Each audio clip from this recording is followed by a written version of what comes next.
Ladies and gentleman, ಖಾತೆ ಹಂಚಿಕೆಗೆ ಸಂಬಂಧಪಟ್ಟಂತೆ ಅಸಮಾಧಾನ ವ್ಯಕ್ತಪಡಿಸಿ ರಾಮಲಿಂಗಾರೆಡ್ಡಿ ಅವರು ಸಚಿವ ಸ್ಥಾನಕ್ಕೆ ರಾಜೀನಾಮೆ ನೀಡಿದ ಬೆನ್ನಲ್ಲೇ ಹಿರಿಯ ಸಚಿವ ಕೆಎಚ್ ಮುನಿಯಪ್ಪ ಸಹ ಖಾತೆ ಹಂಚಿಕೆಯ ಬಗ್ಗೆ ಅಸಮಾಧಾನವನ್ನು ಹೊರಹಾಕಿದ್ದಾರೆ.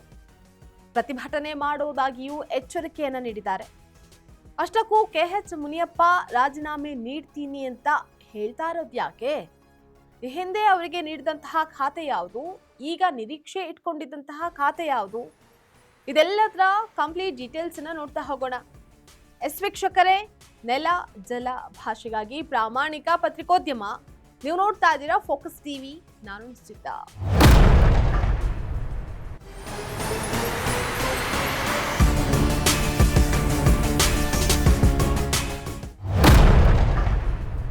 ರಾಜ್ಯ ರಾಜಕೀಯದಲ್ಲಿ ಸಿಎಂ ಆಗಿ ಡಿಕೆ ಶಿವಕುಮಾರ್ ಪ್ರಮಾಣ ವಚನ ಸ್ವೀಕರಿಸಿದ ಬೆನ್ನಲ್ಲೇ ಸಿಎಂ ಜೊತೆಗೆ 13 ಜನ ಸಚಿವರು ಪ್ರಮಾಣ ವಚನವನ್ನು ಸ್ವೀಕರಿಸಿದ್ರು. ಆದರೆ ಕೆಲ ಸಚಿವರಿಗೆ ಈ ಹಿಂದೆ ನೀಡಿದಂತಹ ಖಾತೆಯನ್ನೇ ನೀಡಲಾಗಿದೆ. ಇನ್ನು ಕೆಲ ಸಚಿವರಿಗೆ ಬೇರೆ ಖಾತೆಯನ್ನ, ಈ ಹಿಂದೆ ಇದ್ದಂತಹ ಖಾತೆಯನ್ನ ಬದಲಾಯಿಸಿ ಬೇರೊಂದು ಖಾತೆಯನ್ನ ನೀಡಲಾಗಿದೆ. ಆದರೆ ಕೆಲ ಸಚಿವರು ನಿರೀಕ್ಷೆ ಮಾಡಿದಂತಹ ಖಾತೆ ತಮಗೆ ನೀಡಿಲ್ಲ ಅಂತ ಅಸಮಾಧಾನವನ್ನ ಹೊರಹಾಕಿದ್ದಾರೆ.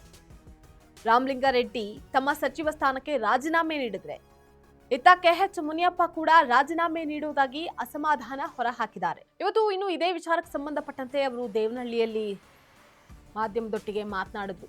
ಕೆಎಚ್ ಮುನಿಯಪ್ಪ ಅವರು ಖಾತೆ ಹಂಚಿಕೆಯಲ್ಲಿ ಹಿರಿತನ ಕಾಪಾಡಿಲ್ಲ, ಹಿರಿಯರಿಗೆ ಸರಿಯಾದಂತಹ ಖಾತೆ ನೀಡಿಲ್ಲ. ಎಐಸಿಸಿ ಅಧ್ಯಕ್ಷರಾದ ಮಲ್ಲಿಕಾರ್ಜುನ ಖರ್ಗೆ ಅವರು ತಾಯಿ ಸ್ಥಾನದಲ್ಲಿದ್ದಾರೆ. ಅವರು ಎಲ್ಲಾ ಮಕ್ಕಳನ್ನ ಒಂದೇ ರೀತಿ ಕಾಣಬೇಕು, ಖಾತೆ ಹಂಚಿಕೆಯಲ್ಲಿ ಹಿರಿತನವನ್ನ ನೋಡ್ಬೇಕಾಗಿತ್ತು. ನನಗ್ ಮತ್ತೆ ಆಹಾರ ಖಾತೆಯನ್ನ ನೀಡಿದ್ದಾರೆ. ನಾನು ಸಹ ರಾಮಲಿಂಗಾರೆಡ್ಡಿ ಅವರಂತೆಯೇ 8 ಬಾರಿ ಗೆದ್ದಿದ್ದೀನಿ. ಶಾಸನ ಸಭೆಯಲ್ಲಿ RB ದೇಶಪಾಂಡೆ ಬಿಟ್ರೆ ರಾಮಲಿಂಗಾರೆಡ್ಡಿ ಅವರೇ ಹಿರಿಯರು. ಹಿರಿತನಕ್ಕೆ ಮಣೆ ಸಿಗ್ಬೇಕು, ಮನ್ನಣೆ ಸಿಗ್ಬೇಕು, ಹಿರಿಯರಿಗೆ ಒಳ್ಳೆ ಖಾತೆಗಳನ್ನ ನೀಡಬೇಕು ಅಂತ ಕೆಎಚ್ ಮುನಿಯಪ್ಪ ಅಸಮಾಧಾನ ಹೊರಹಾಕಿದ್ದು. ಜೊತೆಗೆ ನಾನು ನಿರೀಕ್ಷೆ ಮಾಡಿದಂತಹ ಖಾತೆ ನನಗೆ ನೀಡದೆ ಹೋದ್ರೆ ಪ್ರತಿಭಟನೆ ಮಾಡುವಂತಹ ಎಚ್ಚರಿಕೆಯನ್ನ ನೀಡಿದ್ದು. ಖಾತೆ ಸರಿಯಾಗಿಲ್ಲ, ಸೀನಿಯಾರಿಟಿ ಮೇಂಟೈನ್ ಆಗಿಲ್ಲ. ರಾಮಲಿಂಗಾರೆಡ್ಡಿ 8 ಸಾರಿ, ನಾನು 8 ಸಾರಿ ಗೆದ್ದೆ. ಈ ರೀತಿ 8, 7, 5, 6 ಎಲ್ಲ ಗೆದ್ದೆ. ಅದನ್ನ ಸಮತೋಲನವಾಗಿ ನೋಡಬೇಕಾಗಿತ್ತು. ನಾನು ಅಖಿಲ ಭಾರತ ಕಾಂಗ್ರೆಸ್ ಅಧ್ಯಕ್ಷರಿಗೆ ಮನವಿ ಮಾಡ್ತಿದ್ದೀನಿ, ತಾಯಿ ಸ್ಥಾನದಲ್ಲಿದ್ದೀರಿ, ಎಲ್ಲ ಮಕ್ಕಳನ್ನು ಒಂದೇ ಥರ ನೋಡಬೇಕು ಮತ್ತು ಸೀನಿಯಾರಿಟಿ ಮೇಂಟೈನ್ ಆಗಬೇಕು. ಇವು ಮಾಡೋದ್ರಿಂದ ಮುಂದೆ 2028ಕ್ಕೆ ಕಾಂಗ್ರೆಸ್ ಬರೋಕ್ಕೆ ದಾರಿ ಆಗ್ತದೆ ಅಂತೇಳಿ ಅವ್ರು ಮನವಿ ಮಾಡ್ತೀನಿ. ಮತ್ತು ಏನು ಇವತ್ತು ಖಾತೆ ಕೊಟ್ಟಿದ್ದಾರೆ ಅದನ್ನು ಬದಲಾವಣೆ ಮಾಡಿ ಜನಸೇವೆ ಮಾಡುವಂಥದ್ದನ್ನ, ಅನುಕೂಲ ಆಗುವಂಥದ್ದನ್ನ ಕೊಡಬೇಕು ಅಂತ ನಾನು. ಇನ್ನು ಖಾತೆ ಹಂಚಿಕೆ ನಿರೀಕ್ಷೆಯನ್ನ ಬಾಯ್ಬಿಟ್ಟಂತಹ ಕೆಎಚ್ ಮುನಿಯಪ್ಪ ಖಾತೆ ಹಂಚಿಕೆಯಲ್ಲಿ ಆಗಿರುವಂತಹ ಅಸಮತೋಲನದ ಬಗ್ಗೆ ನಾನು ಈಗಾಗಲೇ ಎಐಸಿಸಿ ಅಧ್ಯಕ್ಷ ಮಲ್ಲಿಕಾರ್ಜುನ ಖರ್ಗೆ, ಪಕ್ಷದ ವರಿಷ್ಠರಾದ ರಾಹುಲ್ ಗಾಂಧಿ ಅವರೊಟ್ಟಿಗೆ ಮಾಜಿ ಮುಖ್ಯಮಂತ್ರಿ ಸಿದ್ದರಾಮಯ್ಯ, ಇನ್ನು ಮುಖ್ಯಮಂತ್ರಿ ಡಿಕೆ ಶಿವಕುಮಾರ್ ಅವರ ಗಮನಕ್ಕೂ ಸಹ ತಂದಿದ್ದೀನಿ. ನನಗೆ ಸಮಾಜ ಕಲ್ಯಾಣ ಅಥವಾ ಕೃಷಿ ಖಾತೆಯನ್ನ ನೀಡಬೇಕು. ಕಾಂಗ್ರೆಸ್ ಪಕ್ಷ ನಮಗೆ ತಾಯಿ ರೀತಿ, ಹಾಗಾಗಿ ಪಕ್ಷಕ್ಕೆ ತೊಂದರೆ ಆಗುವಂತೆ ನಾವ್ಯಾರೂ ಕೂಡ ನಡೆದುಕೊಳ್ಳಲ್ಲ. ಸಚಿವ ಸ್ಥಾನಕ್ಕೆ ರಾಜೀನಾಮೆ ನೀಡೋದೂ ಇಲ್ಲ. ಖಾತೆ ಹಂಚಿಕೆಯನ್ನ ಸರಿ ಮಾಡಬೇಕು ಅಂತ ವರಿಷ್ಠರಲ್ಲಿ ನಾನು ಕೋರ್ತೀನಿ. ಪಕ್ಷ ಈ ರೀತಿ ಮುಂದುವರೆದ್ರೆ 2028ರ ಚುನಾವಣೆಯಲ್ಲಿ ಕಷ್ಟ ಆಗಬಹುದು ಅನ್ನುವಂತಹ ಎಚ್ಚರಿಕೆಯನ್ನ ಕೆಎಚ್ ಮುನಿಯಪ್ಪ ನೀಡಿದ್ದಾರೆ.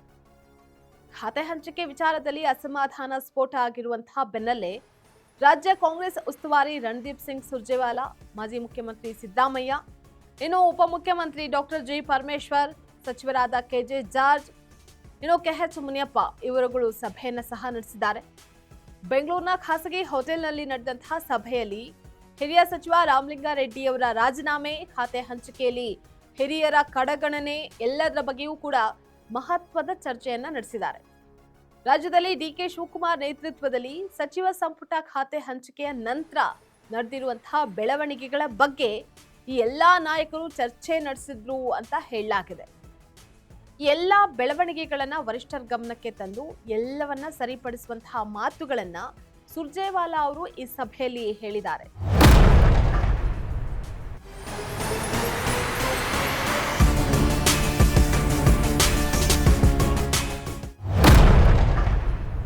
ಒಟ್ಟಾರೆಯಾಗಿ ಡಿಕೆ ಶಿವಕುಮಾರ್ ಸಾರಥ್ಯದ ಕಾಂಗ್ರೆಸ್ ಸರ್ಕಾರದಲ್ಲಿ ಖಾತೆ ಹಂಚಿಕೆ ಅಸಮಾಧಾನ ಗೊಂದಲದ ಗೂಡಾಗಿದೆ.